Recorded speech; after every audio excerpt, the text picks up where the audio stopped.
আমি সমস্ত রান্না করে নিয়েছি, বাকি ছিল শুধুমাত্র এই উচ্ছে আলু সেদ্ধটা, যেটা কিনা আমি খাওয়ার আগেই প্রেশার কুকারে দেওয়াই থাকে, একটা সিটি লাগিয়ে নিই।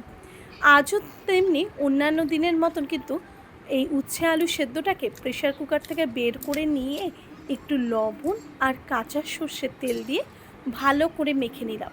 কেননা এই উচ্ছে আলু সেদ্ধটা গরম গরম গরম ভাতে খেতে কিন্তু খুব ভালো লাগে। তোমরা হয়তো ভাবছো যে এটা আবার কোনো মানে দেখাবার কোনো রেসিপি কিনা। যাই হোক, এটা আমার মনে হলো তাই আমি তোমাদের দেখালাম। আজকের মেনুতে ছিল কুমড়ো আলু ভাজা, সঙ্গে সাদা ভাত, আর উচ্ছে আলু সেদ্ধ, স্যালাড, আর ছিল কই মাছ। তার সাথে পাবদা মাছও একটু করেছি। এরই মাঝখানে কলিং বেল বেজে উঠলো, আর রাজ কুইক ডেলিভারিতে কিছু জিনিস অর্ডার করেছিল, পেঁয়াজ আলু এইসব।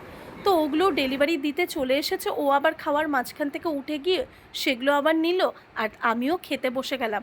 আর খাওয়ার পরে এখন আমের সিজনে এমন করে যদি আমটা ছুলে না খাই না, আমার খাওয়াটাই সম্পন্ন হয় না। যাই হোক, এখানে